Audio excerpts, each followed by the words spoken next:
Eu comecei, de fato, assim, no empreendedorismo, vendendo doces na escola. Nada é constante no mundo dos negócios. A dica para você seria, de fato, você nadar contra a maré. A primeira grande lição que eu tive foi justamente eu ter paciência, eu entender. Foi vendendo bala nos corredores da escola que ele aguçou seu olhar para o empreendedorismo. Mas a sua história não parou por aí. Ele foi jogador de pôquer, gestor de tráfego, pioneiro nas estratégias de Nutra para o mercado americano. Já viu que o papo vai ser bom, né? Então conheçam o Player Revelação, o Temify, de março, Caleb Arteaga. Caleb, é um prazer ter você aqui com a gente hoje, então seja muito bem-vindo, é um prazer. Obrigado, Márcio. Obrigado pelo espaço, pela oportunidade. Inclusive, é a primeira vez que eu faço, né, um podcast. Não sou muito acostumado com câmera, mas acredito que a gente vai ter um papo bem legal aqui. E, cara, uma coisa que eu gosto muito na sua história é que a sua primeira grande escola no mundo dos negócios foi como vendedor de bala no colégio.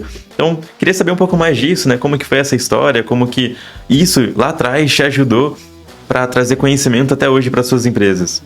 Cara, essa é uma história bem engraçada, porque eu comecei, de fato, assim, no empreendedorismo com esse primeiro projeto de ganhar um dinheiro extra, né, vendendo doces na escola. E na época eu ganhava uma mesada da minha avó de R$100. E essa mesada, assim, eu usava para comprar algumas coisas, usava para comprar ali um lanche na escola, usava para comprar alguma coisa no supermercado. E aí eu percebi, assim, a minha condição financeira da minha família não era uma condição muito boa, mas também não era uma condição muito ruim. Só que eu percebi que, eu preciso ir atrás da minha grana, eu preciso fazer alguma coisa, porque ninguém vai fazer por mim. Então o que eu posso fazer, né? Então eu tinha ali uns 14 anos de idade ali, eu pensei, eu vou tentar vender alguma coisa, tentar ir atrás de alguma coisa pra ganhar um dinheiro extra. Foi nessa que eu tive a ideia, vou pegar uns R$100 ali que eu tô ganhando, vou pegar um pouco de dinheiro ali, vou comprar uns doces ali no Atacadão, né? Que tinha um supermercado bem grande ali em Goiânia, né? Que eu moro em Goiânia, né? E aí eu comprei algumas coisas, comprei umas balas fine, comprei umas paçoquinhas, comprei umas balinhas de menta, e aí eu comecei a concorrer com a tiazinha na cantina que vendia. Depois que eu fui descobrir que era meio que proibido vender isso daí na escola, sabe? Tipo, não poderia, né? Então eu meio que vendia dentro da sala de aula ali na espreita, né? Agora meus amigos viam que, aquela que tá vendendo tá mais barato que a tia da cantina, né? Às vezes comprava de mim. E uma grande primeira lição foi que eu percebi que o mercado, né, o mundo dos negócios, ele não é um mundo estável. Porque tinha dias que eu vendia muito, tinha dias que a galera tava sedenta por doce, tava querendo comer uma coisa diferente. E aí eu vendia bem, sabe? Vendia bem, só que tem dias que eu não vendia nada. Ou queria comprar da cantina, ou trazer alguma coisa da escola, né? E aí a primeira grande lição que eu tive foi justamente eu ter paciência, eu entender que não era uma coisa estável, que não era, todo dia eu vou vender e eu vou comprar mais e eu vou continuar vendendo. Tive também que conseguir a ideia de guardar os lucros para você, porque eu tava com uma caixa de doce e aí eu tava na sala de aula, eu queria comer alguma coisa, aí eu tinha minha caixa de doce, aí tinha vez que às vezes eu caía na tentação e comia um pouco da minha mercadoria, né? Então minha margem de lucro já dava uma caída, né? Então acho que as duas grandes lições que eu tive de negócios, né, nesse primeiro projeto que eu tive de vida, foi justamente eu entender que nada é constante no mundo dos negócios e que você precisa tomar cuidado, né, com a grana que você ganha, nesse caso era mercadoria, né, mas isso se aplica também às empresas, né, às operações que eu tenho hoje, que qualquer outro empresário tem, que é saber se conter com relação ao lucro, né, então focar sempre na empresa, né, de crescer o caixa da empresa e não ficar tomando muito dessa grana para a sua pessoa física, né, para o seu pessoal, para você não matar o seu negócio, né. Acho que essas foram as duas grandes lições que eu tive dentro ali, né, desse primeiro projeto, digamos assim, né. Cara, muito legal mesmo. E também a sua primeira virada de chave, pelo que a gente conversou, foi quando você percebeu que poderia fazer grana também como gestor de tráfego, né, na internet. Algo que você aprendeu sozinho, ali pesquisando. Conta pra gente um pouco mais como que foi isso, como que você construiu essa sua primeira empresa. Essa empresa de gestão de tráfego, ela teve um salto muito grande de tempo, né, entre a questão da venda dos doces na escola até, de fato, a primeira empresa de gestão de tráfego, né. Eu, inclusive, passei por alguns outros mercados, né? Vou falar brevemente para não tomar muito tempo, né? Mas eu passei pelo mercado de pôquer também. Eu tive um professor no ensino médio que me apresentou o jogo. E como eu já jogava xadrez na época da escola, cheguei a jogar alguns campeonatos, eu me identifiquei muito com pôquer. Então eu comecei a jogar, cheguei até a fazer uma graninha. Mas era um jogo, assim, bastante estressante quando você tem que jogar para ganhar dinheiro. E aí eu fui atrás de alguma coisa diferente, né? Uma coisa para ganhar dinheiro. Realmente trabalhando de casa, tendo uma coisa que me desse uma grana sem um estresse absurdo. Achei o mercado de afiliados em 2019 para 2020 Cheguei a rodar um tempo como afiliado, rodava X1 no WhatsApp, ali, fazendo anúncio no Facebook. Fiz uma grana, perdi uma grana, rodei um pouco de Google também. E nesse meio tempo, como não tinha um mentor, não tinha muita experiência, não tinha muita informação, né? Tava muito disperso naquela época. Praticamente não existia o que existe hoje de mentores, de cursos, de realmente conteúdo de alta qualidade, pessoas que falam realmente a verdade do mercado, né? E aí, nesse meio tempo, um amigo meu da faculdade falou sobre a ideia, né, de você prestar serviço, que você pode atender outras empresas. E aí eu comecei a interessar, porque era uma receita recorrente. Então, se eu fechasse um cliente, eu ia continuar recebendo dele. Não necessariamente você precisa ser parte do negócio, você consegue prestar um serviço e conseguir ganhar com isso. E aí eu comecei a estudar, cheguei a comprar, na época, cursos do Pedro Sobral, Thiago Tesma, dessa galera que, pô, era do mercado de tráfego tradicional, né? Tive essa parte aí, né? E aí eu comecei a fechar alguns clientes pequenos, fui pegando experiência, fechei clientes maiores. Cheguei até ter uma sociedade na época também. Depois eu voltei a ficar solo, né? A ter uma operação própria. E comecei a crescer bastante, comecei a pegar clientes tickets maiores, tirar os clientes menores, né? Que pagavam pouco. Cheguei a ter um espaço físico também, contratar pessoas, presencial, ter designer, gestor de tráfego, audiovisual. A gente chegou a ter uma carteira ali de uns 30, 35 clientes ativos. Foi onde realmente eu tive a primeira empresa que me deu grana de verdade, sabe? Eu consegui fazer umas viagens, comprar algumas coisas pessoais pra mim. Comecei realmente o meu jogo meio que virou ali de verdade. Na primeira, virou assim, né? O cara que tava ganhando R$100 há 2 anos atrás pra fazer 50 mil por mês com a margem de lucro lá em cima, é uma certa virada, né? Não é um absurdo, mas naquela época pra mim era muita grana, sabe?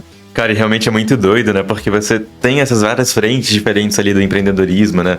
Começou ali vendendo doce na escola, depois foi gestor de tráfego, teve outras sociedades, jogou pôquer ali, né? Chegou a ganhar dinheiro com pôquer, teve o mercado de afiliados e também, né, agora por último, também é uma referência ali no mercado de Nutri americano. Então, falando dessa parte agora, uma pergunta pra você. Hoje, depois de toda essa experiência que você adquiriu nesse mercado, vendendo pra fora, como que você enxerga esse mercado de Nutri americano agora pra 2026?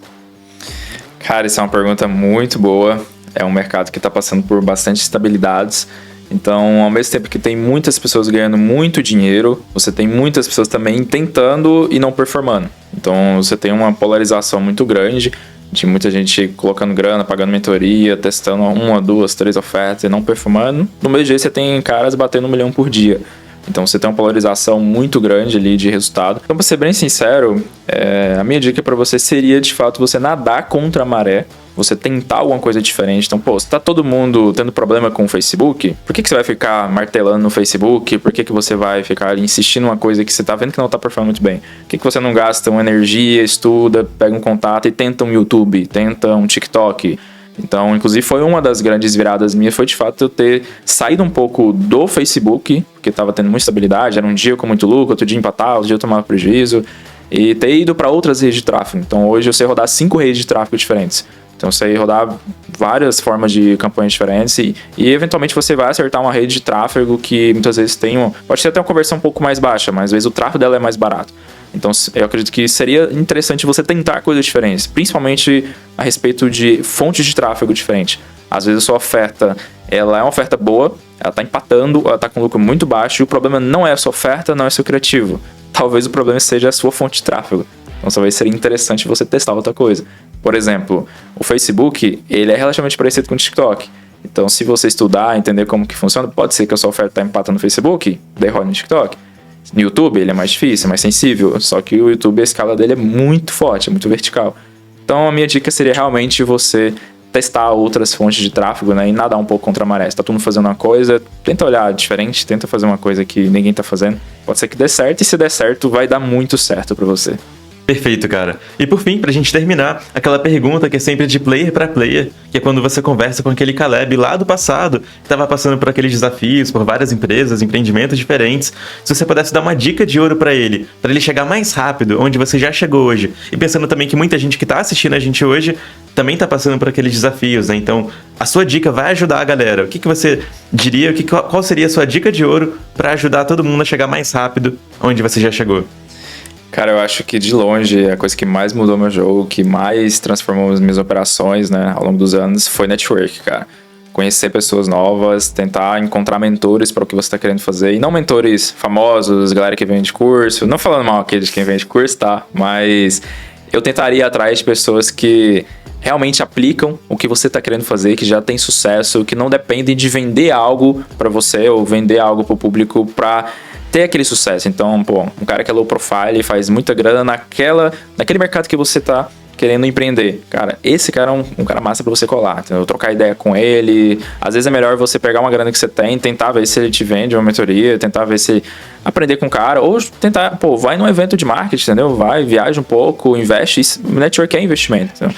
Então, tudo que eu aprendi hoje, todos os meus virados de chave estão diretamente ligados com o network. Conhecer pessoas novas. Hoje eu viajo muito, direto eu vou para outros estados, já fui para eventos fora do país. Tenho sempre na minha agenda ali, pô, eventos que eu preciso ir para conhecer pessoas novas. Porque aí você tá conectado, vê o que tá dando certo, o que tá performando mais hoje, você pega o conhecimento, né? Você pega os times de mercado direto na raiz, sabe? De quem realmente tá aplicando. Então, acho que seria meu conselho final, seria você investir muito em network, trocar ideia com pessoas que realmente estão fazendo o que você quer fazer e tem muito resultado e não depende de vender nada para ter esse resultado, tá? Cara, perfeito. Foi um prazer enorme pra mim ter você aqui no Time News. Por isso, a gente não poderia deixar de celebrar. Eu trouxe um presente aqui pra você, que é a plaquinha de Player Revelação do Temify, pra estar ali junto com a sua prateleira de conquistas. Obrigado, Márcio. Obrigado a todos da equipe do Temify. Foi um prazer, tá? Inclusive, um primeiro podcast, né, que eu participo. Não foi fácil, tá, fazer esse podcast, que eu confesso, mas agradeço a oportunidade. E é isso, pessoal. Muito obrigado aí pela oportunidade e fiquem com Deus.